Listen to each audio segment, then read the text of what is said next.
The rain hammered against the cemetery chapel windows as 28-year-old Julia Ford stood frozen at the podium, staring at a sea of faces she barely recognized. Her 7-year-old son Michael's casket lay before her, adorned with white roses, and the toy airplane he'd clutched during his final hospital stay. But instead of offering comfort, the assembled crowd felt hostile, predatory. In the front row sat the Blackwood family, her ex-husband David's wealthy relatives who had never acknowledged Michael's existence until today. Now they whispered among themselves, their expensive suits and calculating eyes focused not on grief, but on opportunity. Julia's hands trembled as she gripped the eulogy she'd written at 3 a.m., knowing that everything she'd worked for, everything Michael had meant to her, was about to be stolen from under her feet. What she didn't know was that Michael's grandfather, tech billionaire Harrison Blackwood, had left instructions that would change everything. Instructions that would expose family secrets, challenge everything Julia thought she knew about her son's heritage, and ultimately transform a grieving young mother into someone she never imagined she could become. This is the story of how the worst day of Julia Ford's life became the first day of her real education about power, family, and what it truly means to fight for what matters. Before we jump back in, tell us where you're tuning in from, and if this story touches you, make sure you're subscribed, because tomorrow I've saved something extra special for you. Julia Ford had always known this day would come, but she'd prayed it would be decades in the future.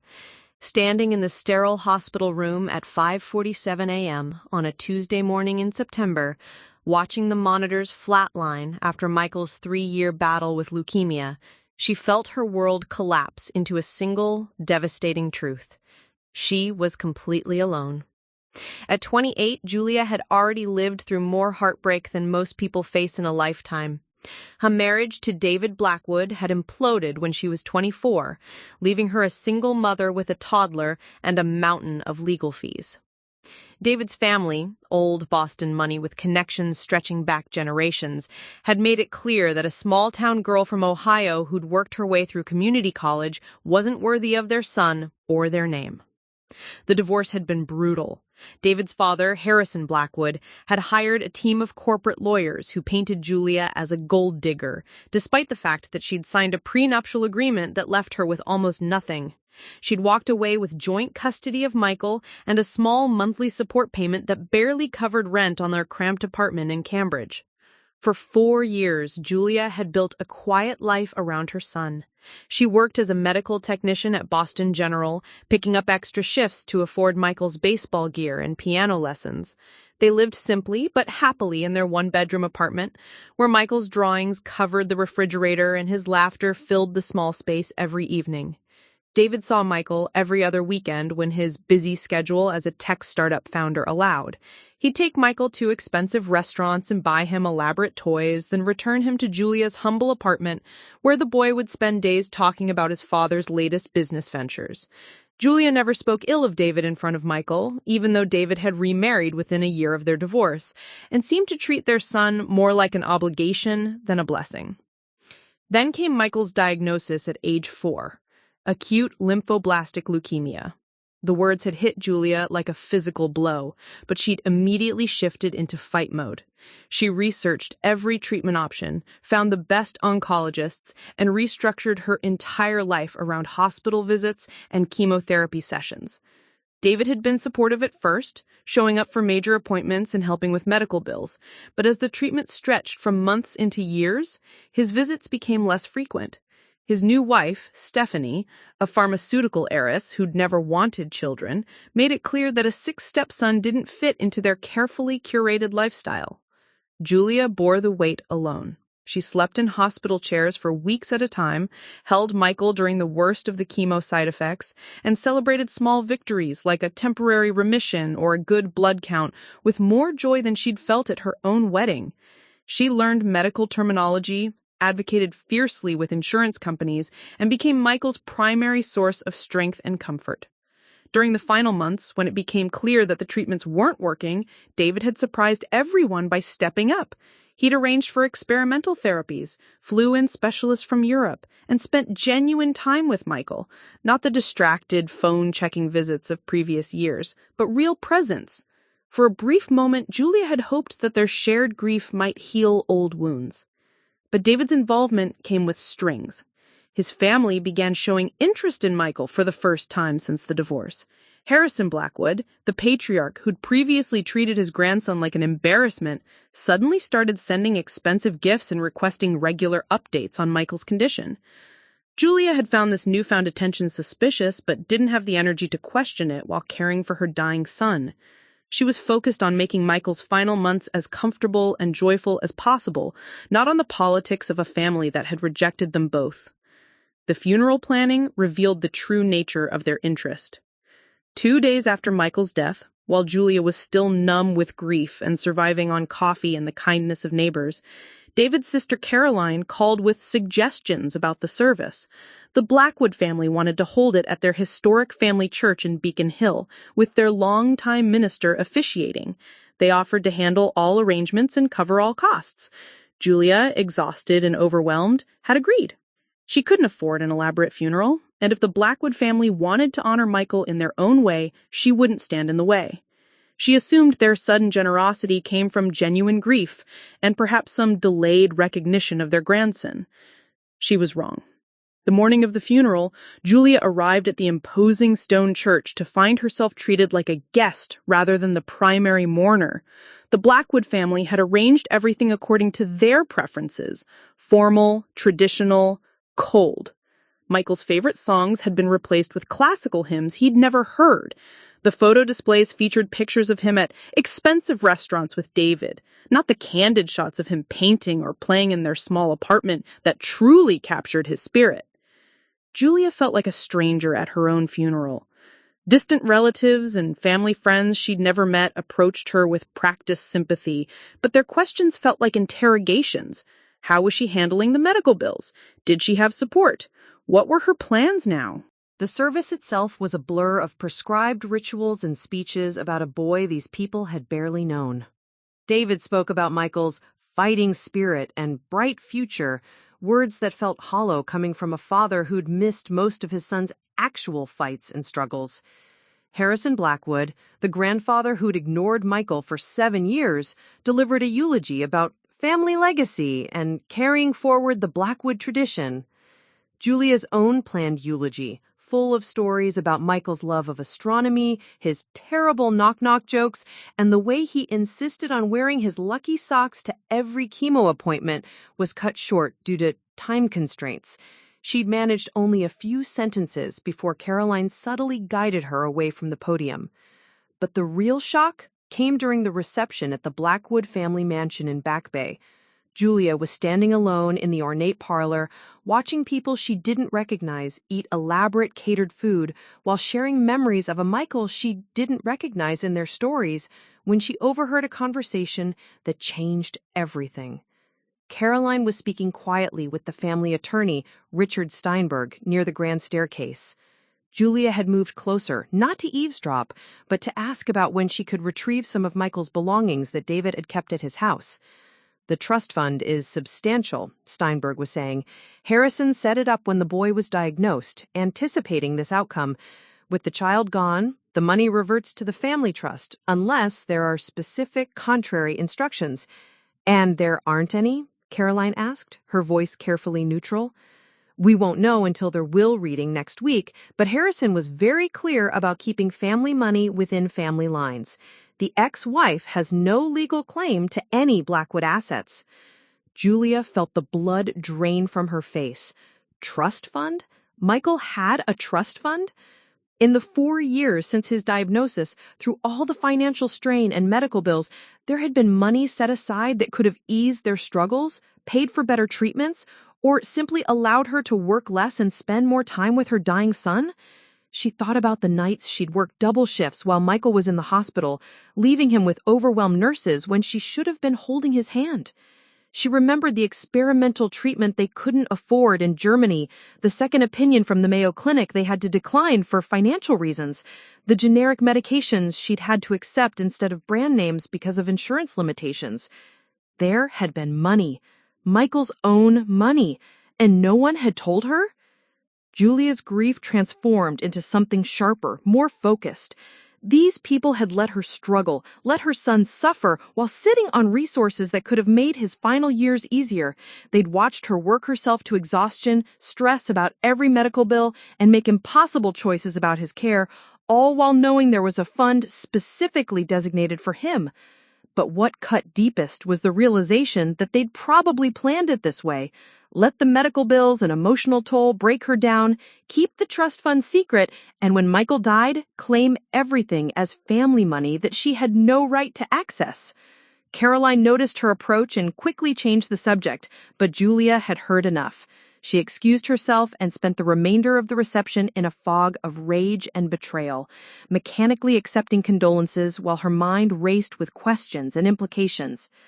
That evening, alone in her empty apartment surrounded by Michael's belongings, Julia made a decision that would define everything that came next.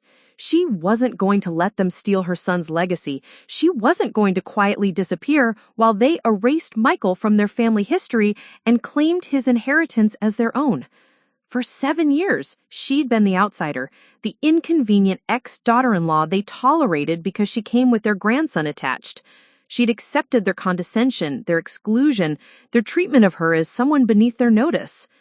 But she wasn't just a grieving mother anymore. She was a woman who'd spent 3 years learning to fight systems, advocate for her child, and navigate complex institutional structures. She'd gone toe-to-toe with insurance companies, hospital administrators, and medical specialists. She'd researched treatments, challenged decisions, and refused to accept no when her son's life was at stake. Now she would bring those same skills to bear against the Blackwood family. Julia pulled out her laptop and began researching trust law, estate planning, and her legal rights as Michael's mother. She called her old divorce attorney and scheduled an appointment for the following morning. She started documenting every conversation she could remember about Michael's medical expenses and the family's involvement. Most importantly, she began preparing for war against people who had always underestimated her, who saw her as just another small-town girl out of her depth among Boston elite. They were about to learn that grief could be a powerful teacher, and that a mother fighting for her child's memory was not an opponent to underestimate. The catalyst was complete. Julia Ford, medical technician from Ohio, was about to become Julia Ford, fierce advocate for justice. And the Blackwood family, comfortable in their assumption of superiority and entitlement, was about to face a challenge they never saw coming. The real story was just beginning. Preparing and narrating this story took us a lot of time, so if you are enjoying it, subscribe to our channel. It means a lot to us. Now, back to the story. The law offices of Murphy & Associates occupied the third floor of a converted brownstone in Cambridge, a far cry from the gleaming corporate towers where the Blackwood family conducted their business. Julia sat across from Patricia Murphy, the attorney who'd handled her divorce 4 years earlier, watching the older woman's expression grow increasingly grim as she reviewed the documents Julia had managed to gather. "I have to be honest with you, Julia," Patricia said, removing her reading glasses. "What you're describing sounds like a classic case of estate manipulation, but proving it will be nearly impossible without access to Harrison Blackwood's actual will and trust documents." Julia had spent the 3 days since the funeral in a whirlwind of research and phone calls. She'd discovered that Massachusetts trust law was labyrinthine, designed to protect the wealthy and their assets from exactly the kind of challenge she was contemplating.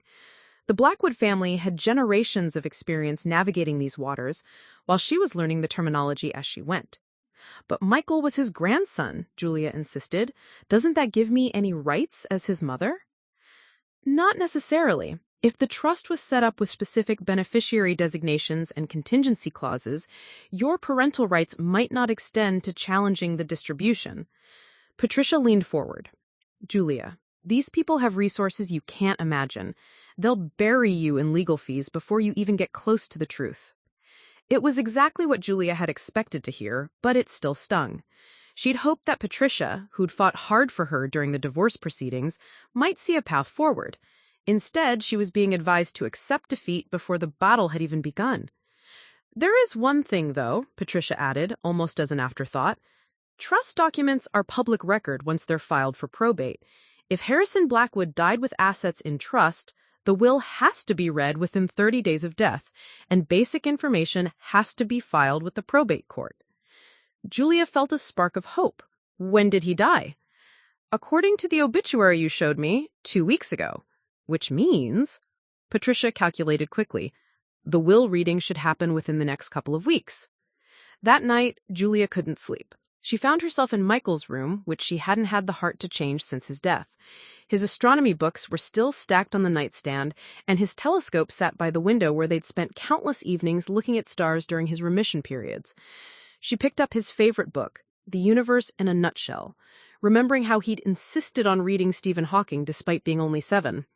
"Mom," he'd said during one of their stargazing sessions, "if the universe is infinite, that means there are infinite possibilities, right?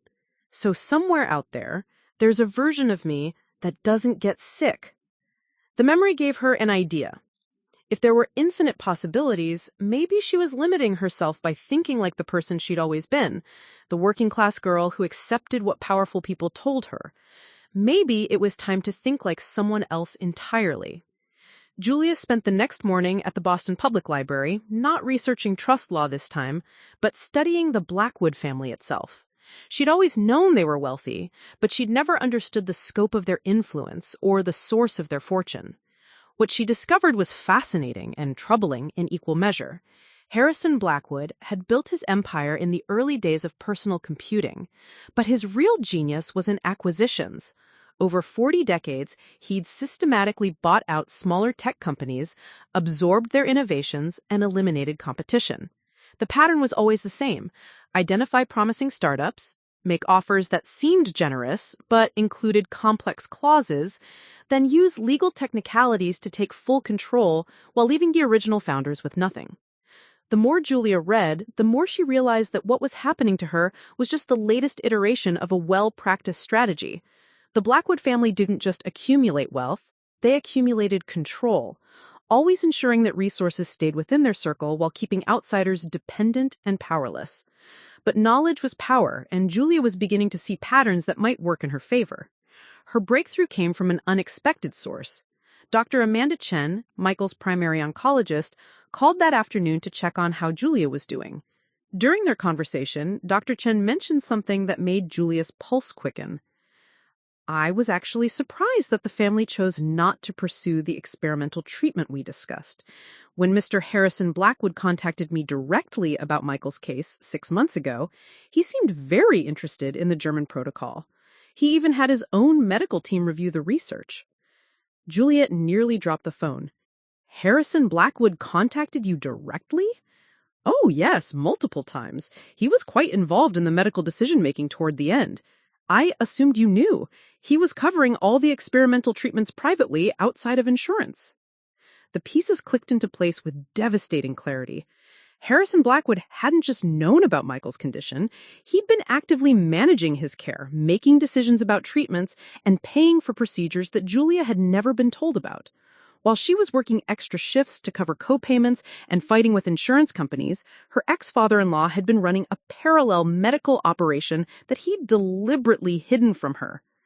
"Dr. Chen," Julia said carefully, "do you have records of these conversations and treatments?" "Of course. Medical records are required for any patient care, regardless of who's paying. Would you like copies? As Michael's mother, you're entitled to his complete medical file." That evening, Julia sat in her apartment with 3 boxes of medical records she'd never seen before.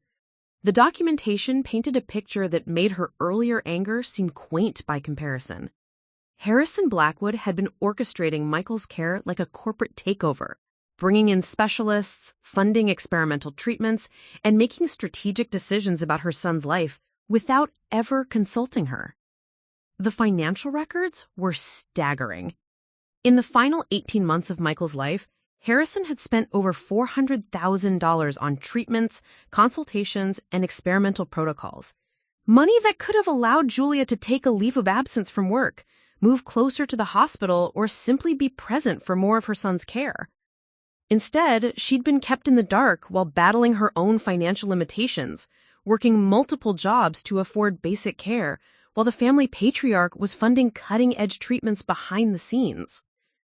But the most shocking revelation was in the treatment notes. Dr. Chen had documented several conversations where Harrison had explicitly instructed that information about the private funding should not be shared with the mother because he wanted to maintain control over the medical decision-making process. Julia felt a cold rage settle in her chest. This wasn't just about money. It was about control, manipulation, and the systematic erasure of her role as Michael's primary caregiver. Harrison Blackwood had effectively purchased the right to make decisions about her dying son without her knowledge or consent. The next morning, Julia called Patricia Murphy with a different kind of confidence. "I have evidence," she said without preamble. "Harrison Blackwood was funding Michael's medical care privately and deliberately hiding it from me. I have documentation of his involvement, financial records, and medical notes proving he was making decisions about my son's treatment without my knowledge." There was a long pause. "Julia, that changes things significantly. If we can prove deliberate concealment of assets that should have been disclosed during medical decision-making, we might have grounds for a broader challenge." "What kind of challenge?" "Fraud, intentional interference with parental rights, possibly even elder abuse laws if he was manipulating Michael's access to information about his own medical care." Patricia's voice grew excited. "This could be much bigger than just the trust fund." Julia felt a surge of something she hadn't experienced since Michael's diagnosis. Hope mixed with purpose. She wasn't just fighting for money anymore. She was fighting against a pattern of control and manipulation that had poisoned her son's final months. "There's something else," Julia continued. "I've been researching the Blackwood family's business practices. This isn't the first time they've used legal technicalities and information asymmetry to control outcomes. It's their standard operating procedure." "Are you thinking what I think you're thinking?" "I'm thinking that maybe it's time someone challenged their whole system, not just this one case. If Harrison Blackwood was manipulating Michael's medical care while hiding the financial resources, who knows what other families have been put in similar positions?" Patricia was quiet for a moment. "Julia, what you're talking about isn't just a probate challenge. You're talking about taking on one of the most powerful families in Massachusetts. Are you prepared for that kind of fight?" Julia looked around her small apartment, at the pictures of Michael on every surface, at the medical bills still stacked on her kitchen table, at the life she'd built through sheer determination and love. "Patricia, I spent 3 years fighting for my son's life against impossible odds. I learned to navigate hospital bureaucracies, challenge insurance companies, and advocate for treatments that doctors said wouldn't work. I became an expert in medical research, drug protocols, and patient rights because I had to." She paused, feeling the truth of her next words settle in her bones. The Blackwood family thinks they're dealing with the same woman who signed that prenup 4 years ago. Someone who would be intimidated by their lawyers and overwhelmed by their resources. But that woman doesn't exist anymore. I'm not the scared girl from Ohio who married into money and didn't understand the rules. "What are you saying?" "I'm saying that if they want to fight, they picked the wrong mother. And if their whole system is built on keeping people ignorant and powerless, then maybe it's time someone who understands both sides of that equation fought back." Julia could hear Patricia smiling through the phone. "In that case, we need to start building a real case. This is going to require investigation, expert witnesses, and probably allies we haven't thought of yet." "Then let's get started." As Julia hung up the phone, she felt a fundamental shift in her understanding of who she was and what she was capable of. The awakening wasn't just about discovering the hidden medical treatments or the trust fund manipulation. It was about recognizing that her years of advocating for Michael had given her skills and knowledge that could be weaponized against the very system that had tried to exclude her. She wasn't just a grieving mother seeking justice for her son anymore. She was a woman who'd learned to fight institutional power structures, and she was about to turn those skills against people who had always assumed she was powerless. The Blackwood family had created their own opposition by underestimating the very person they tried to marginalize. Julia Ford was no longer fighting for survival. She was fighting for transformation, both her own and the system that had failed her son. The awakening was complete. Now, the real work would begin. 2 weeks after her meeting with Patricia Murphy, Julia found herself sitting in the cramped office of Marcus Rivera, a forensic accountant who specialized in estate fraud cases. The windowless room was cluttered with file cabinets and computer monitors, a stark contrast to the marble and mahogany offices where the Blackwood family conducted their business. "What you're showing me is sophisticated," Marcus said, spreading Julia's collected documents across his desk. "The parallel medical funding, the deliberate information compartmentalization, the timing of the trust establishment, this isn't amateur hour. Someone planned this very carefully." Julia had spent the past 2 weeks learning an entirely new vocabulary. Terms like beneficial interest, constructive trust, and tortious interference had become part of her daily language. She'd discovered that fighting the Blackwood family would require not just legal representation, but a whole team of specialists who understood the complex financial instruments wealthy families used to protect their assets. "The good news," Marcus continued, "is that complexity can work both ways. The more elaborate the structure, the more opportunities for mistakes or inconsistencies. And from what I'm seeing here, there are several red flags." He pointed to a series of bank transfers that Dr. Chen's office had provided as part of Michael's complete medical file. "Look at the dates on these payments for experimental treatments. They start exactly 3 days after Michael's initial diagnosis, but the trust wasn't officially established until 6 months later." Julia leaned forward. "What does that mean?" "It means Harrison Blackwood was spending money on your son's medical care before he'd legally set aside funds to do so. He was either using personal assets, which would make those expenses part of his estate, or he was drawing from existing family trusts in ways that might not have been properly documented." This was exactly the kind of detail that Julia's crash course in financial law had taught her to look for. She'd spent countless hours at the public library reading case studies of successful challenges to family trusts. The pattern was always the same. Wealthy families became vulnerable when their elaborate structures contained procedural flaws or inconsistencies. "And there's something else," Marcus added, pulling up a document on his computer. "I ran a preliminary search on Harrison Blackwood's business entities. In the past 5 years, he's been involved in at least 3 lawsuits involving similar patterns, promises made to families regarding medical expenses or educational funding that were later contested by his estate." Julia felt her pulse quicken. "You mean we're not the first?" "Not even close. There's a pattern here of using medical or family crises to establish financial relationships that benefit the Blackwood interests while leaving the other parties vulnerable." Marcus turned his screen toward her. "Look at this case from 2019, a young entrepreneur with a special needs child. Harrison funded the child's therapy and educational programs for 2 years. Then when the father's startup failed, the family was hit with demands for immediate repayment of all medical expenses." The case files painted a picture that made Julia's situation seem almost predictable. Harrison Blackwood had used medical emergencies as opportunities to establish financial control over families, always structuring the arrangements to maximize his leverage while minimizing their options. "But here's the interesting part," Marcus continued. "In each of these cases, the families eventually settled out of court. No one has ever taken a case like this to trial, which means there's no legal precedent for how courts might rule on this kind of systematic manipulation." Julia saw the opportunity immediately. "So we could set the precedent." "Exactly. But that also means we're in uncharted territory. This kind of case could take years and cost more money than you probably have." It was a reality Julia had been wrestling with since her first meeting with Patricia. Legal challenges against wealthy families are expensive, and she was still paying off Michael's final medical bills. But she'd been thinking about this problem differently lately, approaching it with the same systematic mindset she'd used to navigate Michael's treatment options. "What if we didn't have to fund it ourselves?" she asked. Marcus raised an eyebrow. "What do you mean?" I've been researching litigation funding.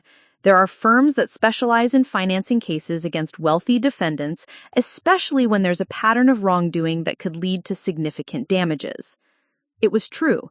Julia had discovered an entire industry built around funding David versus Goliath legal battles. The key was demonstrating that the case had strong merits and the potential for substantial recovery. With multiple families potentially affected by Harrison's tactics, the financial exposure could be significant enough to attract professional litigation investors. "You've really done your homework," Marcus said, looking impressed. "Most people in your situation would be focused on the emotional aspects of the case. You're thinking like a strategist." Julia smiled grimly. 3 years of fighting hospital bureaucracies and insurance companies teaches you to think several moves ahead. The emotional part is what motivates me, but if I want to win, I need to be smarter than they think I am. That afternoon, Julia had her first meeting with Jennifer Walsh, a litigation finance specialist who had agreed to review her case. Jennifer's office in downtown Boston was modern and efficient, with floor-to-ceiling windows overlooking the harbor. "I've reviewed the preliminary materials your attorney sent. The case has interesting elements, but I need to understand your ultimate objectives. Are you looking for financial compensation, or is this about something else?" It was a question Julia had been asking herself repeatedly. The money would certainly help. Michael's medical bills had depleted her savings, and she was facing the prospect of starting over at 28 with no assets and significant debt. But the financial aspect was only part of what drove her. "I want justice for Michael," Julia said, "but I also want to make sure this doesn't happen to other families. If Harrison Blackwood was systematically manipulating people during medical crises, that pattern needs to be exposed and stopped." Jennifer nodded approvingly. "That's the kind of motivation that wins cases. Juries respond to genuine purpose, not just financial grievance. And if we can demonstrate a pattern of predatory behavior, the damages could be substantial enough to justify our investment." They spent the next hour discussing strategy. Jennifer explained that litigation funding worked like any other investment. The funding company would cover all legal expenses in exchange for a percentage of any eventual settlement or judgment. The key was building a case strong enough to attract that investment. "You'll need more than just your situation," Jennifer explained. "We'll need to find other families who were affected by similar tactics, document the pattern of behavior, and probably bring in expert witnesses who can explain the financial manipulation to a jury." How do we find other families? That's where it gets interesting. Public records, news articles, business filings, there are ways to trace the connections. And once we start asking questions publicly, other victims often come forward. Julia left the meeting energized. For the first time since Michael's death, she felt like she was building something positive rather than just reacting to loss. The foundation of her case was taking shape, and she was learning skills she'd never imagined needing. That evening, she started what would become a nightly routine, researching Harrison Blackwood's business dealings, mapping connections between his various entities, and documenting patterns that might reveal other families in situations similar to hers. The work was painstaking, but Julia found it oddly satisfying. Each connection she uncovered, each inconsistency she identified, felt like a small victory against people who'd assumed she would quietly disappear after the funeral. Her breakthrough came 3 days later, when she discovered a newspaper article from 2018 about a family whose autistic son had benefited from a generous educational grant from Harrison Blackwood. The article mentioned that the funding had helped the boy attend a specialized school that dramatically improved his development. Julia tracked down the family, the Hendersons from Brookline, and after several careful phone calls, arranged to meet them at a coffee shop near their home. Sarah Henderson was about Julia's age, with the tired eyes of a mother who'd spent years advocating for a special needs child. When Julia explained her situation, Sarah's expression shifted from confusion to recognition to anger. "Oh my God, he did the same thing to us." The story was achingly familiar. Harrison had approached the Hendersons during a crisis period when their son Jake was struggling in public school and they couldn't afford private alternatives. He'd offered to fund Jake's education at an elite special needs academy, presenting it as a philanthropic gesture inspired by his own family's experience with childhood challenges. For 2 years, Jake had thrived at the academy. Then, when Sarah's husband lost his job during the pandemic, Harrison's lawyers had contacted them with a different story. The educational funding hadn't been a gift. It had been a loan with complex terms that required immediate repayment if the family's financial circumstances changed. They said we owed $180,000, money we never agreed to borrow for services we thought were donated. We had to take out a second mortgage to settle. "Did you ever see the original agreement?" Julia asked. "That's the thing. We never signed anything that mentioned repayment. Harrison just said he wanted to help Jake, and we trusted him. The paperwork all came later through his lawyers, and by then, we were too scared of losing our house to fight it." Julia felt the familiar anger rising, but this time it was accompanied by something else: validation. She wasn't paranoid or imagining patterns that didn't exist. Harrison Blackwood had built a system of predatory philanthropy, using families' desperation to create financial leverage he could exploit when convenient. "Sarah," Julia said carefully, "how would you feel about helping expose what he did? Not just to us, but potentially to other families." Sarah's eyes lit up with something Julia recognized, the look of a mother who'd been powerless too long and was ready to fight back. "What did you have in mind?" By the end of their conversation, Julia had gained something invaluable: an ally who understood the specific kind of manipulation Harrison had practiced and whose experience corroborated the patterns Julia had identified. More importantly, she'd proved to herself that her systematic approach was working. The foundation she was building, legal expertise, financial backing, evidence gathering, and coalition building, was solid enough to support a real challenge to the Blackwood family's tactics. That night, Julia sat in Michael's room and made a promise to his memory. She would use everything she'd learned fighting for his life to fight for justice after his death. She would transform her grief into a force that could protect other families from the predatory system that had manipulated his final months. The foundation was built. Now it was time to start building on it. The Suffolk County Probate Court was nothing like the imposing federal courthouse Julia had imagined. Located in a modest building near Government Center, it felt more like a DMV office than the setting for a legal battle that would determine her son's legacy. But as Julia sat in the gallery on a gray October morning, watching Harrison Blackwood's will being read for the first time publicly, she felt the electricity of a pivotal moment. 3 weeks had passed since her meeting with Sarah Henderson, and Julia's small team had grown into something resembling a real legal operation. Marcus Rivera had uncovered financial irregularities in Harrison's estate filings that suggested systematic misrepresentation of assets. Jennifer Walsh had secured preliminary litigation funding based on the strength of their evidence. Most importantly, Patricia Murphy had filed formal objections to the estate distribution that would force the Blackwood family to defend their actions in open court. "In the matter of the estate of Harrison Blackwood," announced Judge Margaret Santos, a no-nonsense woman in her 50s who'd built a reputation for cutting through legal complexity to find the truth, "we are here for the formal reading and initial probate of the last will and testament." Julia watched from the back row as the Blackwood family filled the front section of the courtroom. David looked uncomfortable in his expensive suit, avoiding eye contact with anyone. Caroline sat with military posture, flanked by 3 attorneys from Boston's most prestigious law firm. Behind them, various relatives and business associates whispered among themselves, their collective confidence filling the room like expensive cologne. They had no idea what was coming.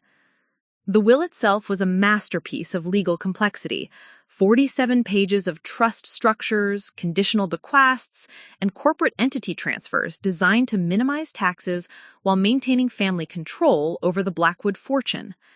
Julia listened as the court clerk read through distributions to various charities, educational institutions, and family members, each bequest carefully structured to project an image of thoughtful philanthropy. Then came the section Julia had been waiting for. To my grandson, Michael David Blackwood, I established the Michael Blackwood Memorial Trust, funded with an initial sum of $2.3 million to be administered by the Blackwood Family Foundation for the purpose of supporting medical research into pediatric leukemia and providing educational opportunities for children facing serious medical challenges. Julia felt her breath catch. $2.3 million? Not the few $100,000 she'd expected, but enough money to fund dozens of families in situations like hers. Money that could have revolutionized Michael's care, given him access to any treatment in the world, allowed her to focus entirely on being his mother instead of his financial advocate.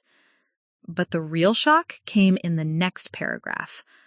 The trust shall be administered with input from Michael's mother, Julia Ford, who shall serve as an advisory member of the foundation board, with the understanding that she brings unique insight into the challenges faced by families navigating pediatric medical care. The courtroom erupted in whispers. Julia saw Caroline's head snap toward her attorneys in obvious alarm. David looked genuinely surprised, as if he'd never seen this provision before.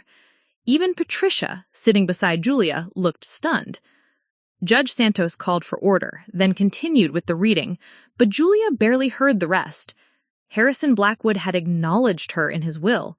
More than that, he'd given her a formal role in administering the very trust that bore her son's name. It changed everything. After the formal reading, Patricia guided Julia through the crowd of reporters and family members who'd gathered outside the courthouse.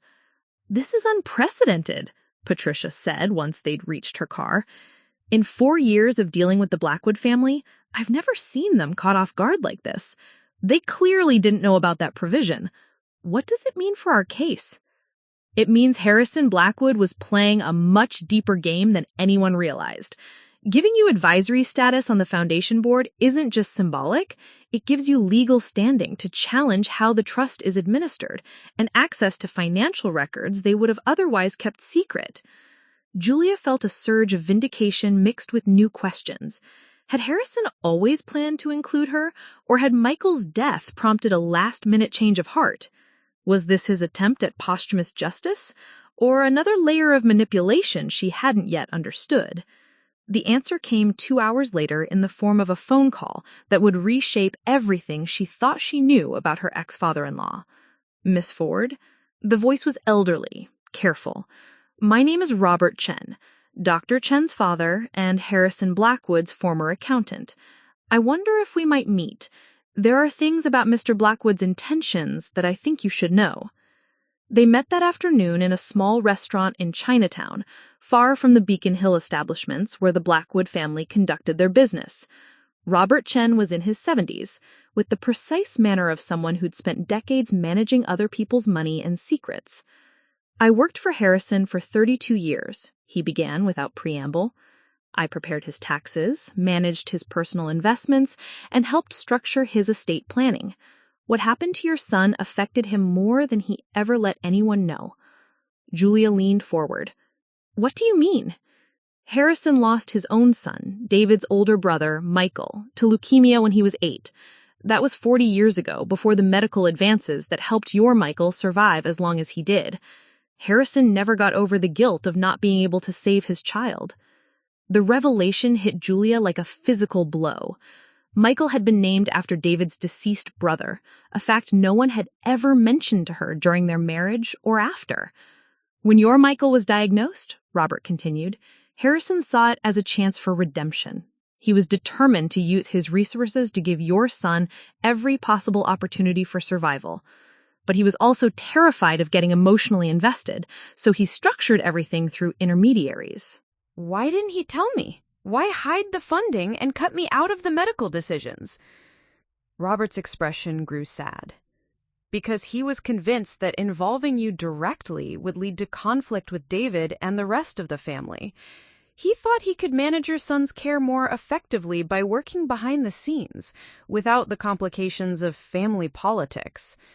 "But that's exactly what created the complications," Julia said, anger rising again. "I had the right to know what options were available for my son?" "You're absolutely right. And Harrison realized that. especially in the final months. That's why he changed his will to include you on the foundation board. He wanted to ensure that future families wouldn't be cut out of the decision-making process the way you were. Robert reached into his briefcase and pulled out a sealed envelope. He asked me to give this to you if anything happened to him. He died of a heart attack 2 weeks after your son's funeral. I think the grief and guilt were more than his body could handle. Julia's hands trembled as she opened the envelope. Inside was a handwritten letter in careful script, along with a key and a small piece of paper with an address. Dear Julia, if you are reading this, then I have died without finding the courage to speak with you directly about the role I played in your son's medical care.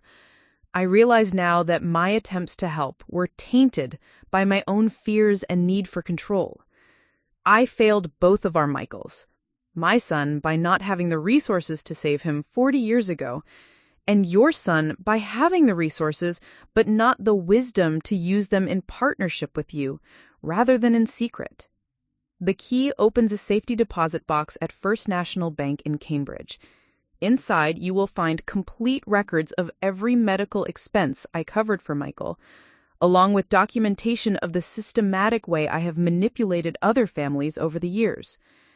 I had convinced myself that I was helping people, but your son's death forced me to confront the truth about my methods. I am including you on the foundation board not as charity, but because you have earned the right to ensure that no other parent faces what you faced. Use the information in that box to hold my family accountable for their part in perpetuating systems that prioritize control over compassion. Your son was brave and brilliant. Honor his memory by being braver than I was. Harrison Blackwood. Julia looked up to find Robert watching her with sympathetic eyes. He spent his final weeks reviewing every case where he'd used similar tactics. The safety deposit box contains evidence of financial manipulation going back 15 years. If you choose to use it, you'll have everything you need to prove systemic wrongdoing. Julia felt the weight of opportunity and responsibility settling on her shoulders. Harrison's confession wasn't just vindication. It was a roadmap to justice that he'd prepared with the same methodical precision he'd used to build his empire. Why are you telling me this? Why risk your relationship with the family? Robert smiled sadly. Because I have grandchildren of my own, and I've spent too many years helping wealthy people avoid accountability for their actions. It's time for someone to break the cycle. That evening, Julia sat in the bank vault holding the contents of Harrison's safety deposit box. 3 folders containing financial records, legal documents, and personal notes that detailed a pattern of predatory behavior spanning more than a decade.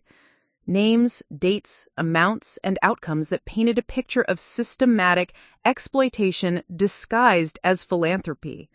But more than evidence, Harrison had left her something else.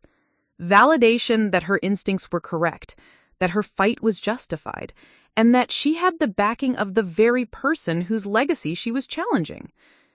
Julia pulled at her phone and called Patricia. We don't just have a case anymore. We have a smoking gun. Harrison documented everything, and he wanted us to use it. Everything? Financial records, pattern documentation, even a confession letter acknowledging the systematic manipulation. He's given us enough evidence to prove not just our case, but potentially a dozen others. There was a long pause. Julia, what you're describing isn't just a probate challenge anymore. With this kind of evidence, we're talking about potential criminal charges, civil rights violations, maybe even RICO claims if we can prove ongoing enterprise. Julia looked around the sterile bank vault thinking about Michael's telescope still sitting by the window in his room, about Sarah Henderson's mortgage problems, about all the families who'd been manipulated by someone who had the resources to help, but chose instead to control. Then let's make sure justice is as systematic as the wrongdoing was. The first breakthrough was complete. Julia Ford wasn't just fighting for her son's trust fund anymore. She was armed with the evidence and moral authority to challenge an entire system of exploitation. And for the first time since Michael's funeral, she felt like she was winning. The momentum had shifted. Now it was time to build on it. The conference room at Steinberg, Morrison & Associates was designed to intimidate. Floor-to-ceiling windows overlooked Boston Harbor. Original oil paintings lined the walls, and the massive mahogany table could seat 20 people comfortably. Julia sat at one end with Patricia Murphy and Marcus Rivera, facing a phalanx of corporate attorneys led by Richard Steinberg himself, the same lawyer who'd whispered about keeping family money within family lines at Michael's funeral. 2 weeks had passed since Julia's discovery of Harrison's evidence cache, and the Blackwood family had responded with the full force of their legal arsenal. What had started as a simple probate challenge had escalated into something resembling corporate warfare, complete with injunctions, countersuits, and motions that filled bankers' boxes. "Miss Ford," Steinberg began, his voice carrying the authority of 40 years representing Boston's elite, "my clients are prepared to offer a generous settlement that would resolve this matter without the expense and uncertainty of protracted litigation." He slid a document across the polished table. Julia glanced at the number and felt her breath catch. $500,000. More money than she'd ever imagined having. Enough to pay off Michael's medical debts, buy a house, maybe even go back to school and start over. "In exchange," Steinberg continued, "you would agree to resign from the foundation board, relinquish any claims to the Michael Blackwood Memorial Trust, and sign a comprehensive non-disclosure agreement regarding any information you may have obtained about the Blackwood family's private affairs." Patricia shot Julia a warning look, but Julia was already shaking her head. "Mr. Steinberg, 3 weeks ago, that offer might have been tempting, but things have changed." "Have they?" Steinberg's tone remained neutral, but Julia caught the slate tightening around his eyes. "Miss Ford, I should mention that my clients have conducted their own investigation into your background. Financial difficulties, employment gaps due to your son's illness, outstanding medical debts. Litigation is expensive, and even if you were to prevail, which is highly unlikely, the costs could be ruinous." It was a classic intimidation tactic, but Julia had spent 3 years dealing with insurance company adjusters who tried similar approaches. She'd learned to recognize when someone was operating from a position of weakness disguised as strength. "Mr. Steinberg," she replied evenly, "I should mention that my team has conducted our own investigation into your client's activities. Would you like to discuss the Henderson family's educational funding arrangement? Or perhaps the 2019 startup case involving Mason Technologies?" The silence that followed was gratifying. Marcus had spent the past week documenting every case where Harrison's financial manipulation had followed similar patterns, building a database that revealed the true scope of his systematic exploitation. Julia watched Steinberg's expression shift from confidence to calculation as he realized she wasn't operating from ignorance anymore. "I see you've been busy," he said finally. "But gathering allegations is very different from proving them in court. My clients are prepared to defend themselves vigorously against any unfounded claims." "I'm sure they are," Julia replied, "but we're not just talking about civil claims anymore, are we?" It was a calculated gamble. Based on Harrison's documents, Julia suspected that the family's financial manipulations might cross the line into criminal territory. Fraud, elder abuse, potentially even racketeering if they could prove ongoing enterprise. She watched Steinberg's expression carefully and saw confirmation in the slight pause before he answered. "Miss Ford, I think you may be overestimating the significance of whatever documents you believe you've obtained. Estate planning is complex, and misinterpretation of legitimate financial structures could expose you to significant liability for defamation." The threat was clear, but Julia had expected it. Wealthy families like the Blackwoods always defaulted to intimidation when their initial overtures failed. What they didn't understand was that she'd already survived the worst thing that could happen to her. Michael's death had removed her capacity for the kind of fear they relied on to control people. "Mr. Steinberg," Patricia interjected, "perhaps we should discuss the specific legal theories underlying our claims before making any settlement decisions." What followed was an hour of legal sparring that revealed the true complexity of the challenge Julia faced. The Blackwood family wasn't just defending against her individual case, they were protecting an entire system of financial arrangements that could unravel if subjected to serious scrutiny. Marcus presented evidence of at least 12 families who'd been subjected to similar manipulation over the past 15 years. Each case followed the same pattern. Harrison would approach families during medical or financial crises, offer funding that seemed philanthropic, then use complex legal structures to maintain control while shifting liability to the victims.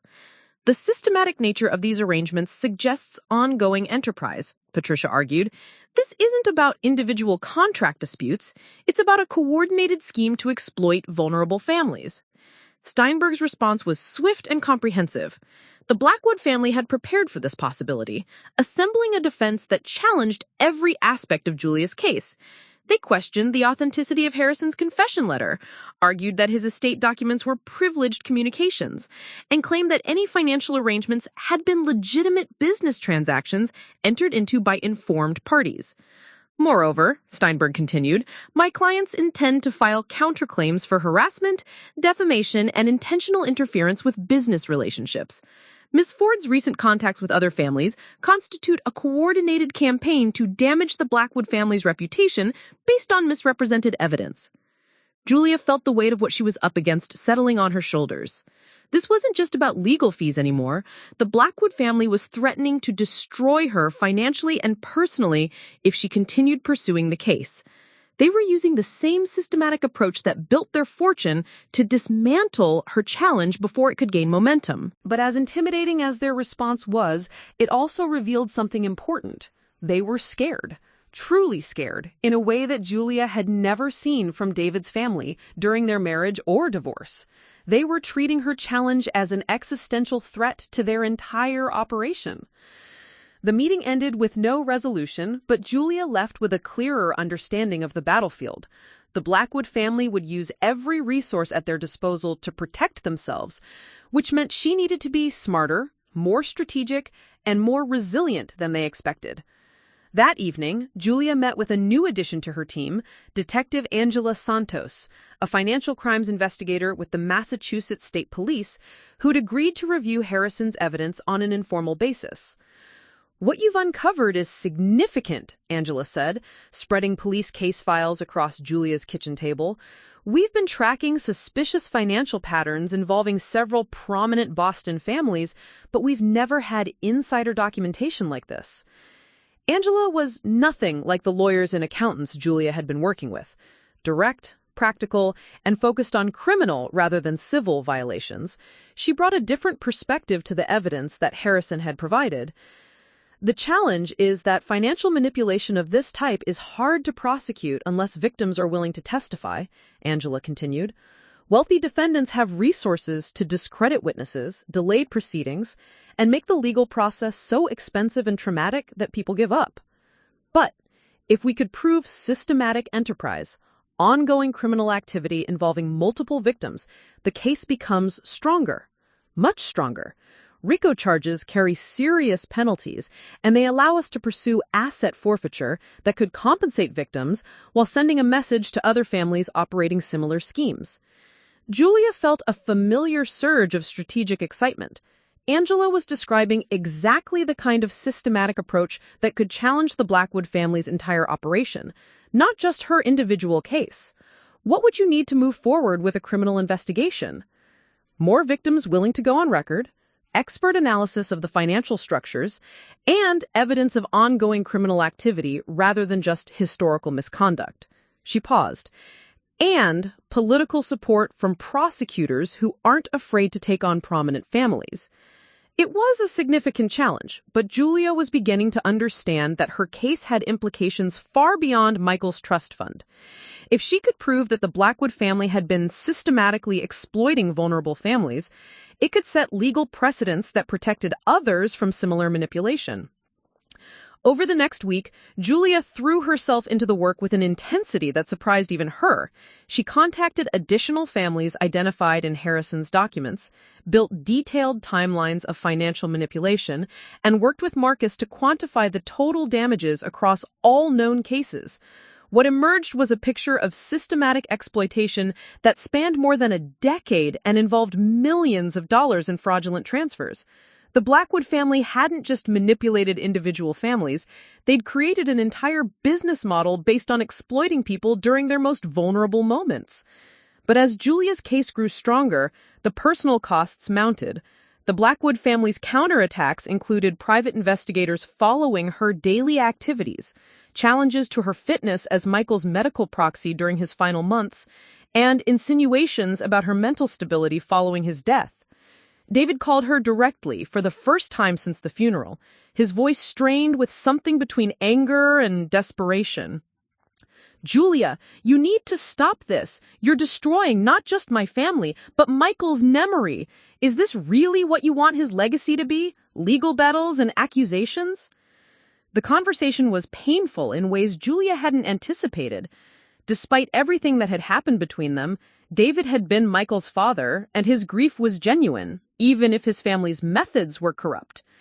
"David," she replied carefully, "Michael's legacy should be truth.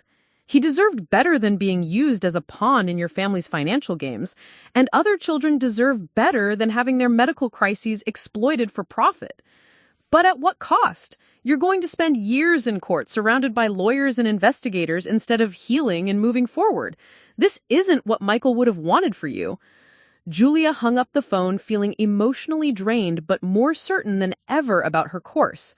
David's appeal to Michael's memory revealed the fundamental difference in how they understood their son's death.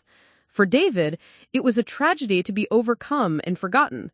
For Julia, it was a catalyst for ensuring that other families wouldn't face the same exploitation. The deeper challenge was complete. Julia now understood that defeating the Blackwood family would require not just legal strategy, but personal resilience against attacks designed to break her spirit as well as her finances. The stakes had escalated far beyond inheritance disputes. She was challenging an entire system of privilege and exploitation. But she had also discovered something powerful. Her systematic approach was working. Each level of complexity the Blackwood family introduced, she found ways to match with her own advanced strategies. The scared girl from Ohio who'd signed a prenup without reading it was gone, replaced by a woman who could operate in their world while maintaining her own moral compass. The real test would be whether she could sustain this level of intensity while The ballroom at the Boston Park Plaza Hotel buzzed with an energy Julia had never experienced. 6 months after her confrontation with Richard Steinberg, she stood at the podium facing an audience of 300 people, journalists, legal advocates, families affected by estate fraud, and representatives from consumer protection organizations across New England. The Financial Justice Summit had been Julia's idea, but its execution had required skills she'd never imagined possessing. Event planning, media coordination, coalition building, and public speaking had become part of her daily reality as her case against the Blackwood family evolved into something much larger than a personal legal battle. "When my son Michael died," Julia began, her voice carrying clearly through the hotel's sound system, "I thought the worst part of my life was over. I was wrong. The worst part was discovering that his death had been orchestrated to benefit people who saw his suffering as a business opportunity." The audience was riveted. Julia had learned to tell Michael's story in ways that connected individual tragedy to systemic problems, making abstract legal concepts personal and urgent. It was a skill she developed through dozens of interviews, depositions, and strategy sessions that had transformed her from a grieving mother into something approaching a public advocate. In the 6 months since her case had become public, Julia's story had attracted national attention. The Boston Globe had run a 3-part investigative series on predatory philanthropy in Massachusetts. 60 Minutes had interviewed her for a segment on estate manipulation. Law schools were using her case as a study in how individuals could challenge institutional power structures. But more importantly, other families had begun coming forward with their own stories of financial manipulation disguised as charitable assistance. Today, we're announcing the formation of the Family Protection Alliance, a coalition dedicated to exposing and preventing the kind of systematic exploitation that has affected too many families for too long. The alliance had grown organically from Julia's investigation into Harrison's activities. What had started as her personal quest for justice had revealed a network of similar cases spanning multiple states and decades. Wealthy families, law firms, and financial institutions had created what amounted to an industry built on exploiting people during medical and family crises. Marcus Rivera, now serving as the Alliance's forensic accounting coordinator, had documented over 40 cases following similar patterns. Sarah Henderson had become the organization's family outreach coordinator, helping new victims navigate the complex process of challenging powerful defendants. Detective Angela Santos had leveraged Julia's evidence to launch official investigations in 3 states, with more jurisdictions expressing interest. The Blackwood case isn't unique, Julia explained to the audience. It's emblematic of a system that allows wealthy individuals and families to profit from other people's suffering while maintaining the appearance of charitable giving. After her presentation, Julia was approached by Dr. Rebecca Martinez, a medical ethicist from Harvard, who'd been tracking similar cases from an academic perspective. "What you've accomplished is remarkable," Dr. Martinez said. "But I'm curious about your long-term strategy. Taking down one family, even successfully, doesn't address the systemic issues that make these manipulations possible." It was a question Julia had been wrestling with as her case gained momentum. Individual victories were satisfying, but the structures that enabled predatory philanthropy remained largely intact. Wealthy families could still use complex legal arrangements to exploit vulnerable people, knowing that most victims lacked the resources to mount effective challenges. That's why we're working on legislative solutions, model legislation for transparency and charitable giving, stronger protections for families facing medical crises, and penalties for financial manipulation disguised as philanthropy. Dr. Martinez looked impressed. "You're thinking like a policy advocate now, not just a litigation plaintiff." It was true. Julia's transformation had been gradual but comprehensive. She'd started as someone seeking justice for her son and evolved into someone capable of analyzing complex social problems and developing systematic solutions. The skills she'd learned fighting for Michael's medical care had scaled up to fighting for institutional change. The real test of her mastery came 3 days later when she received a call that would challenge everything she'd learned about strategic thinking and coalition building. "Miss Ford?" The voice was young, nervous. "My name is Amanda Chen. I'm Dr. Chen's daughter. I wonder if we could meet. There's something about my grandfather's work with Harrison Blackwood that I think you should know." They met that afternoon at a coffee shop near MIT, where Amanda was finishing her MBA with a focus on healthcare finance. She was in her early 20s, with the careful manner of someone carrying information she wasn't sure she should share.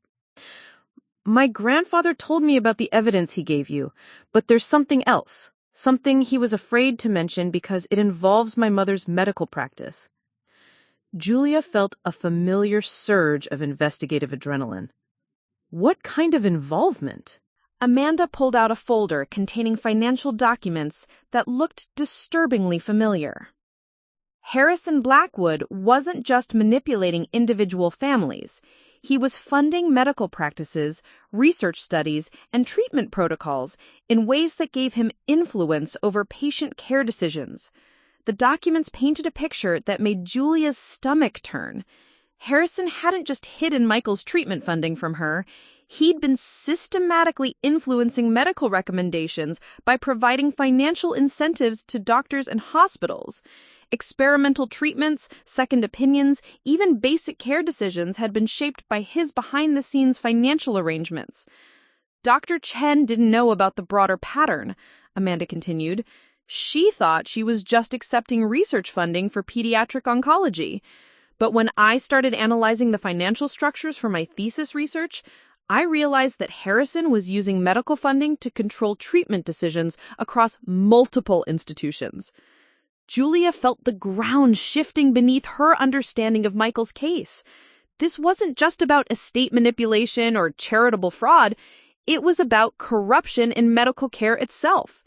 Harrison had been essentially purchasing the right to influence treatment decisions for children with serious illnesses, using his financial leverage to override medical judgment and parental authority. "Amanda," Julia said carefully, "how widespread was this?" Based on the documents I found, at least 8 hospitals and research institutions in the Northeast have received funding tied to specific treatment protocols. The money comes with requirements for patient selection, treatment approaches, and outcome reporting that effectively let the funder control medical decisions. It was a revelation that transformed everything Julia thought she understood about her case. Michael's care hadn't just been managed without her knowledge, it had been subjected to financial manipulation that potentially compromised medical judgment. Harrison's guilt over his own son's death had led him to create a system where he could control other families' medical experiences, regardless of what doctors or parents thought was best. Julia realized she was facing a choice that would define not just her legal strategy, but her identity as an advocate. She could focus on her individual case against the Blackwood family and likely achieve personal justice for Michael, or she could tackle the much larger issue of medical decision-making corruption, knowing it would require years of additional work and expose her to new forms of retaliation. That evening, Julia called an emergency meeting of her core team.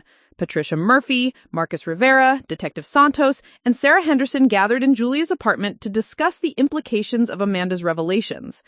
If we pursue this angle, Patricia warned, we're not just taking on one wealthy family anymore. We're challenging an entire system of medical research funding and institutional relationships. The defendants would include hospitals, universities, and medical practices that have significant resources and political connections. Marcus was already analyzing the financial documents. The exposure is enormous. If we can prove systematic corruption in medical decision-making, we're talking about potential damages in the hundreds of millions, class action suits involving thousands of families, and regulatory changes that could reshape healthcare financing. Detective Santos was more cautious.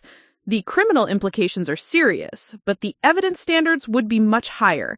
We'd need to prove not just financial influence, but actual corruption of medical judgment. That's a complex case that could take years to build. Julia listened to the discussion while looking at Michael's pictures on the wall. His drawings from the hospital, the telescope he'd used during remission periods, the lucky socks he'd insisted on wearing to chemotherapy appointments. She thought about all the treatment decisions that had been made without her input, all the options that might have existed if medical judgment hadn't been compromised by financial manipulation. Here's what I think, Julia said finally. Michael deserved medical care based on what was best for him, not what served Harrison Blackwood's psychological needs or financial interests. If that principle was violated systematically, then other children and families are at risk right now. She paused, feeling the weight of the decision settling in her chest. I didn't start this fight to become a public advocate or challenge entire institutions. I started it because my son's death was used to benefit people who had exploited his life. But if we have evidence that this exploitation is ongoing, affecting other families and compromising medical care for vulnerable children, then I don't think we have a choice. Sarah Henderson nodded slowly. You're talking about expanding the case to include medical malpractice, institutional corruption, and regulatory violations. That's not just a legal battle anymore. It's a crusade. Maybe. But it's also an opportunity to create systematic change that could protect families we'll never meet for manipulation we're only beginning to understand. By the end of the meeting, Julia's team had agreed to pursue the broader investigation, knowing it would transform their focused estate challenge into something approaching a public interest campaign. Julia would need to master new skills: regulatory analysis, medical ethics, institutional advocacy, while maintaining the legal precision that had gotten her this far. But as challenging as the expanded scope would be, Julia felt ready for it. She'd evolved from someone who reacted to other people's decisions into someone who could shape the systems that affected vulnerable families.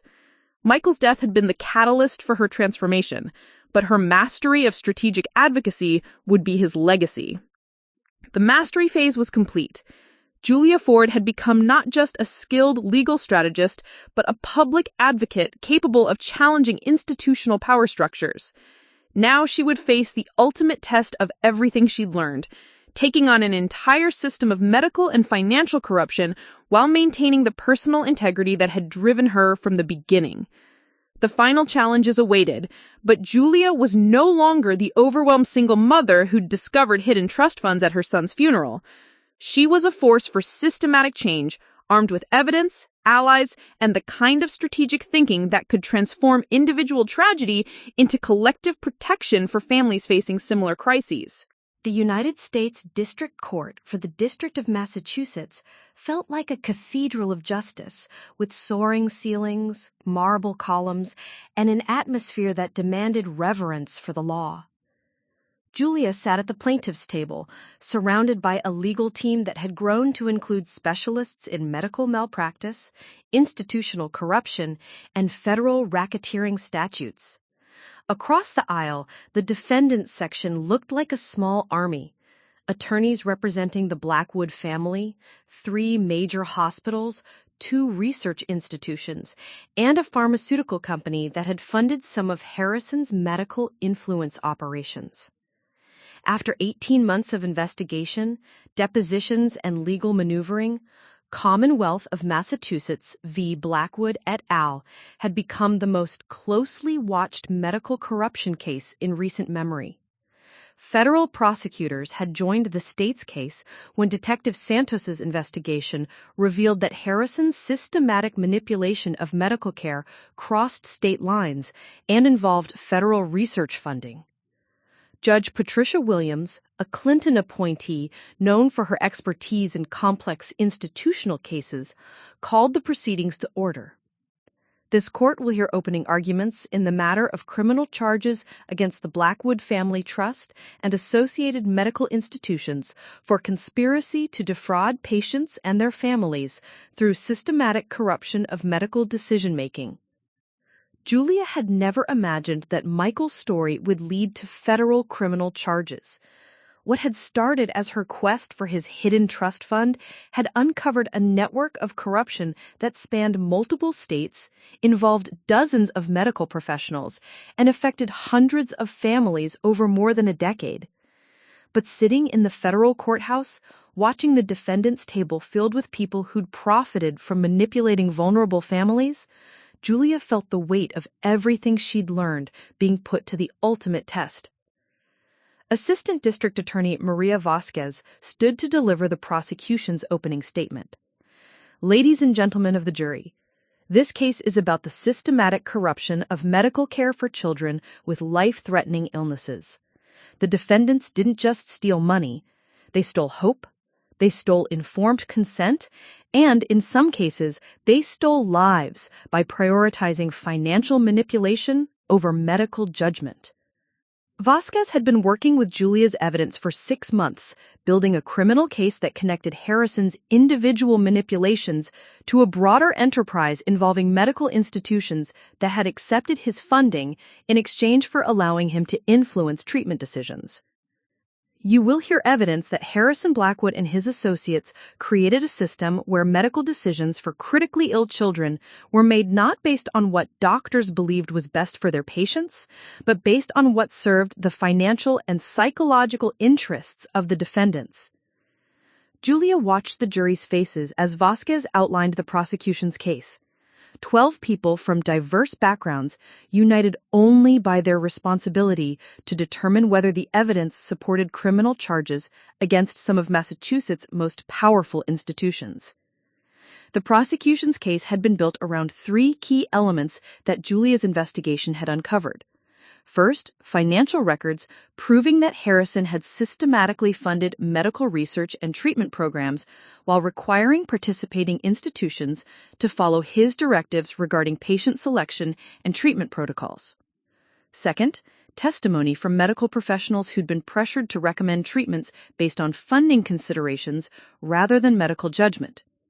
Third, documentation of families who'd been deliberately excluded from decision-making about their own children's care. Michael Ford was not the only child whose medical care was corrupted by this system. He was simply the case that exposed a pattern of exploitation that had been operating in plain sight for over 15 years. When Vasquez finished, the lead defense attorney, Jonathan Hayes, from one of Boston's most prestigious white-collar criminal defense firms, stood to present the defendant's response. Ladies and gentlemen, the prosecution's case is built on a fundamental misunderstanding of how medical research and philanthropic funding actually work, Hayes began. Harrison Blackwood was a grieving father who dedicated his life to ensuring that other children wouldn't suffer the way his own son had. His funding of medical research and treatment programs saved lives and advanced medical knowledge. Julia had to admit, Hayes was skilled. He painted Harrison as a well-intentioned philanthropist whose generosity had been mischaracterized by prosecutors seeking to criminalize legitimate business relationships between donors and medical institutions. Ms. Ford's tragic loss has led her to see conspiracy where there was compassion, manipulation where there was medical judgment, and criminal activity where there were simply complex financial arrangements designed to help sick children. Julia felt her anger rising, but she forced herself to listen analytically. Hayes was using exactly the kind of strategic misdirection that she'd learned to recognize during her months of legal education. He was acknowledging the emotional power of her story while reframing the evidence to minimize criminal culpability. The defense strategy became clearer as Hayes continued. They weren't denying that Harrison had influenced medical decisions. They were arguing that such influence was legal and beneficial. Wealthy donors had always played roles in shaping medical research and treatment programs. Hospitals routinely accepted funding with strings attached, and families often lacked the medical expertise to make complex treatment decisions on their own. The prosecution wants you to criminalize philanthropy, Hayes concluded. They want you to send a message that wealthy individuals shouldn't be allowed to fund medical research or help families access experimental treatments. That's not justice. That's persecution of people whose only crime was having the resources to help others. Julia realized that the ultimate test wouldn't just be whether her evidence could prove criminal wrongdoing.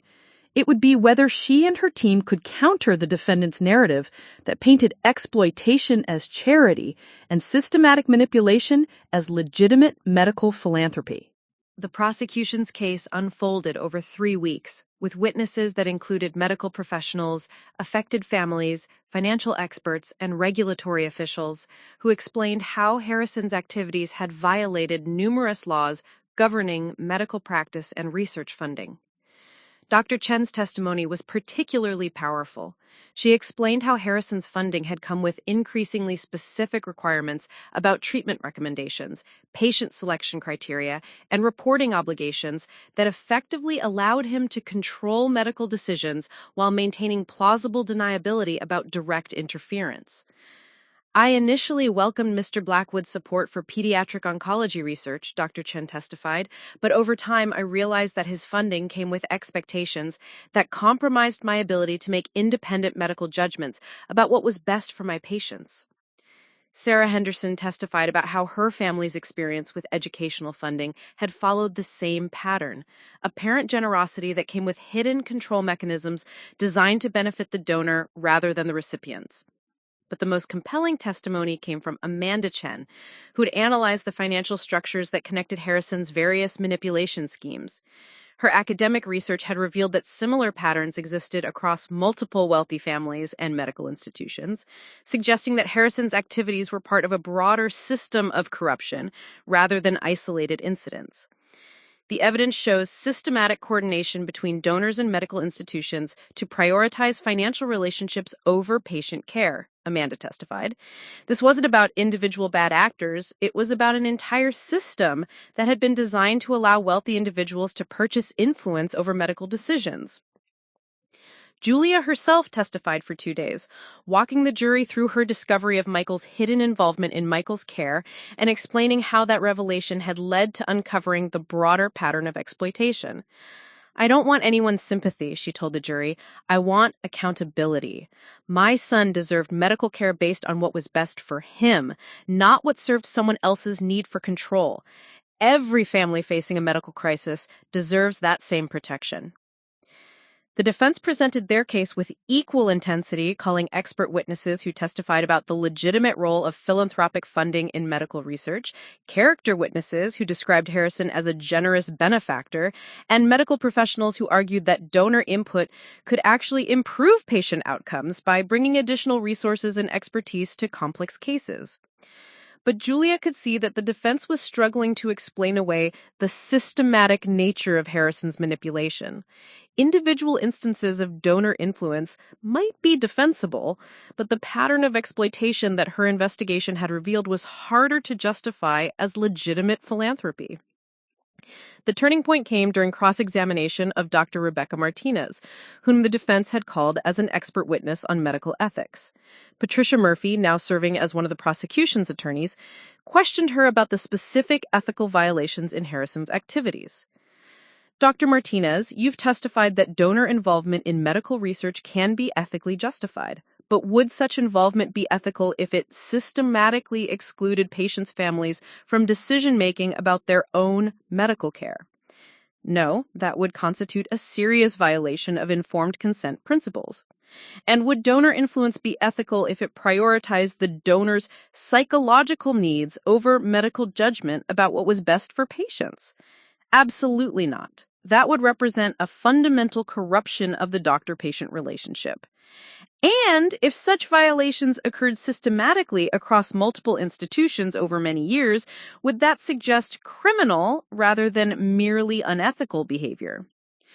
Dr. Martinez paused, clearly uncomfortable with where the questioning was leading.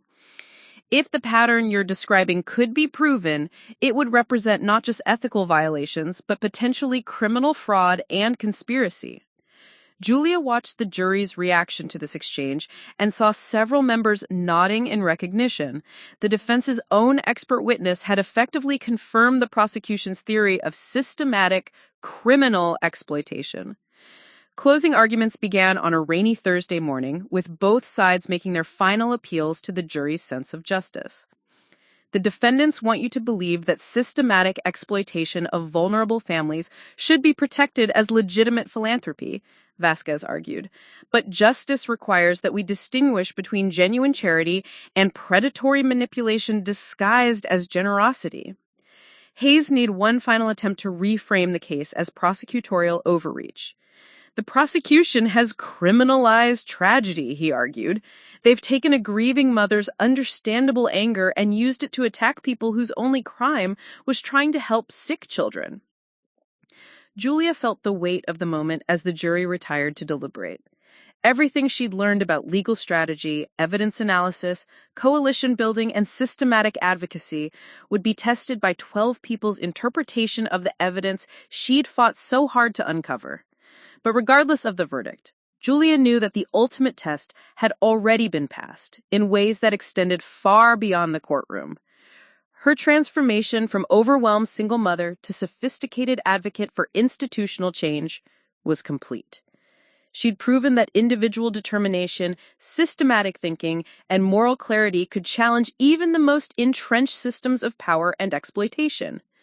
The jury's decision would determine the legal consequences for the defendants, but Julia's personal victory was already secure. She'd honored Michael's memory by ensuring that his death led to protection for other families facing similar vulnerability. Now she could only wait to see whether the justice system would validate everything she'd learned about fighting for what was right, even when the odds seemed impossible. The jury deliberated for 4 days. 4 days during which Julia found herself in the strange position of having nothing left to do but wait. For 2 years, her life had been consumed by investigation, legal strategy, coalition building, and preparation for trial. Now, sitting in her apartment on a crisp November morning, she felt the peculiar emptiness that comes after completing something that has defined your entire existence. She spent those days doing things that had been impossible during the intensity of building her case.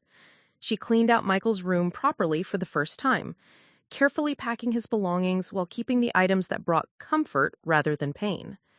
She called her mother in Ohio, who'd watched Julia's transformation from afar with a mixture of pride and concern.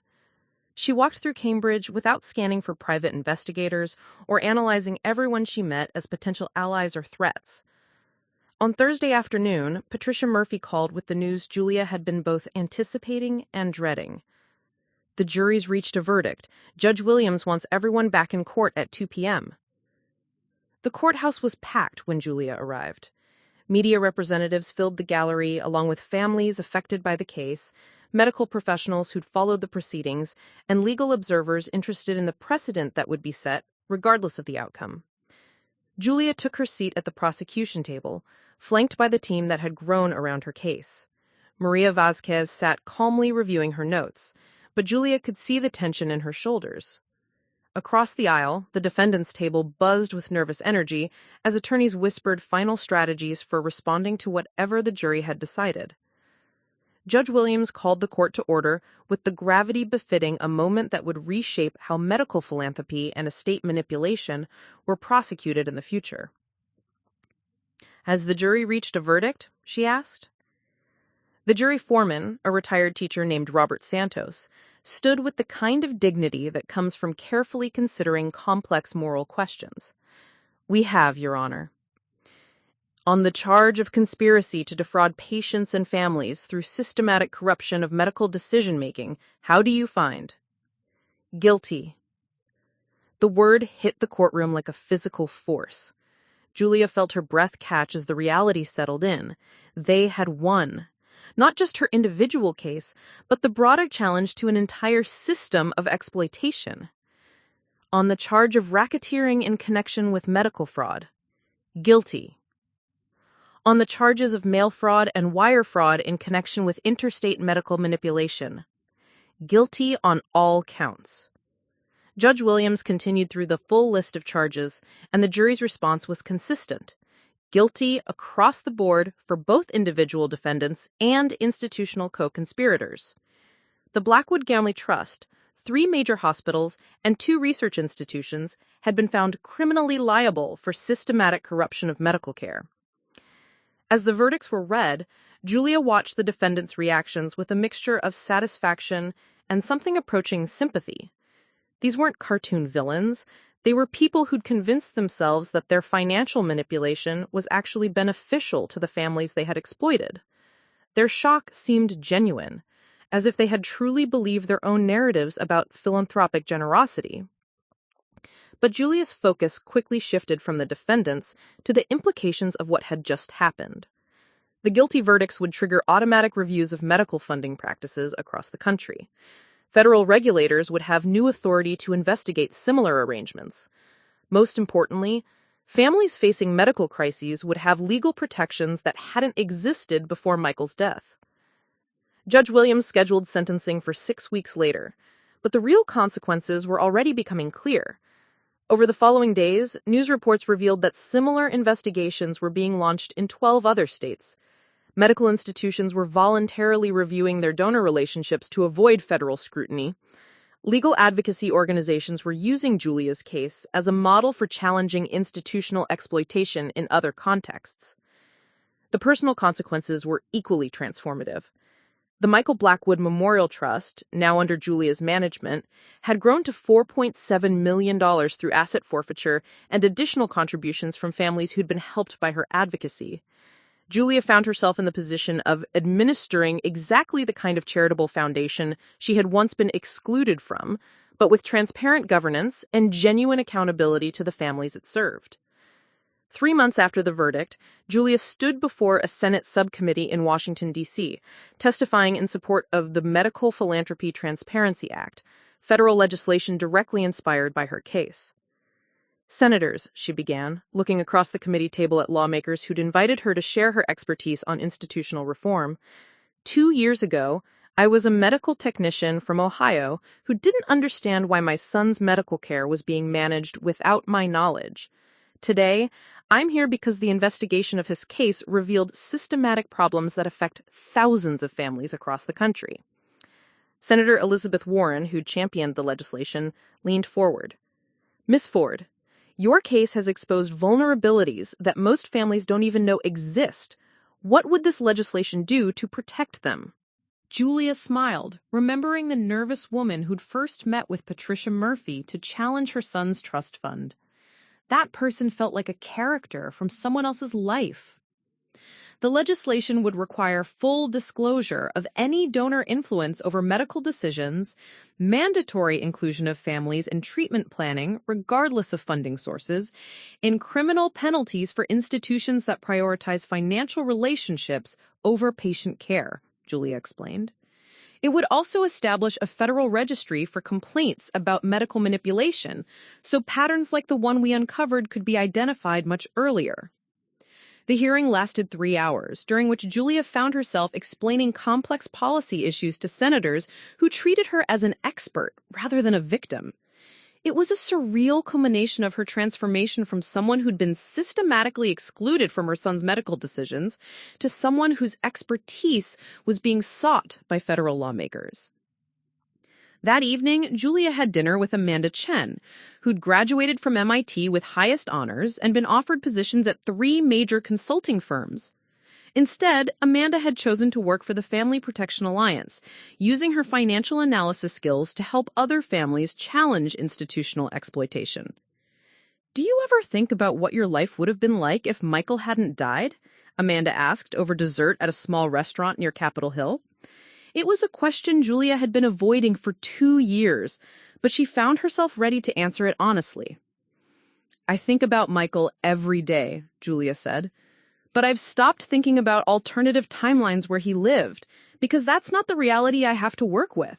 The reality is that his death led to discoveries that could protect other families from what we went through." "Do you think he would be proud of what you've accomplished?" Julia smiled, remembering Michael's fascination with astronomy and his belief that infinite possibilities existed somewhere in the universe. "I think he'd be amazed that his mom learned to fight people in suits and ties as effectively as she fought insurance companies and hospital bureaucracies. And I think he'd be happy that other kids might get better medical care because of what happened to him."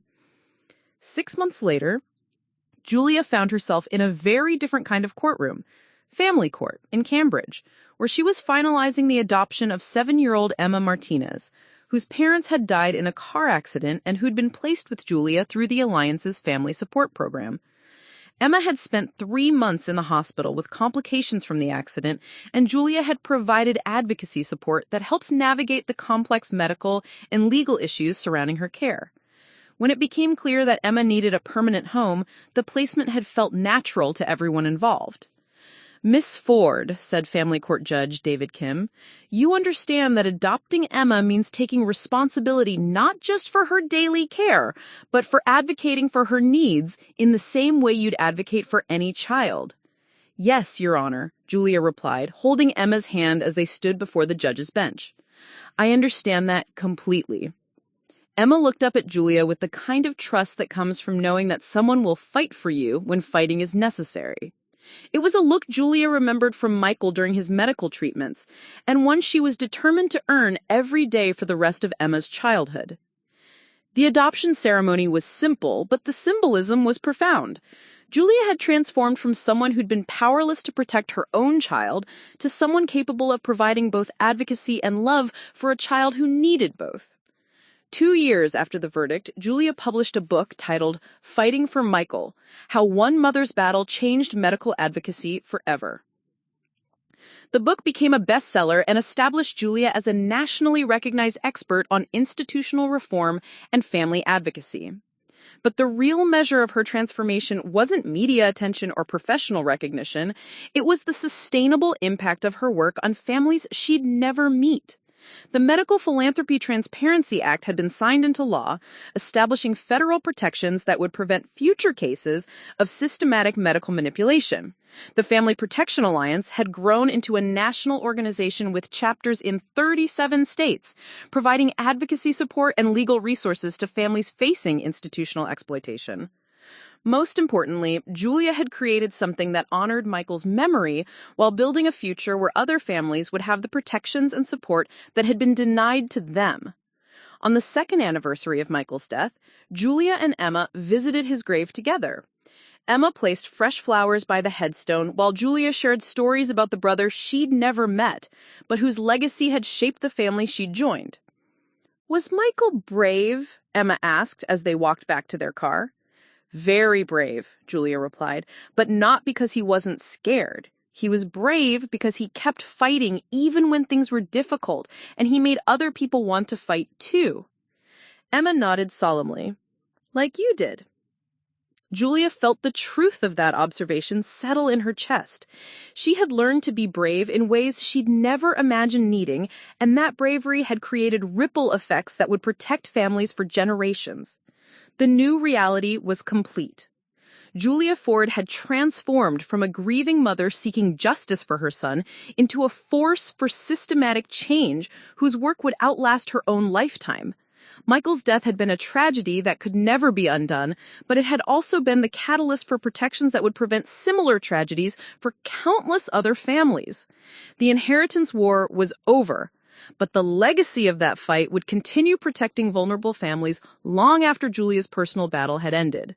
That was the most fitting memorial she could have created for a boy who believed in infinite possibilities and the power of fighting for what was right. Up next, you've got 2 more standout stories right on your screen. If this one hits the mark, you won't want to pass these up. Just click and check them out. And don't forget to like, subscribe, and turn on the notification bell so you don't miss any upload from us.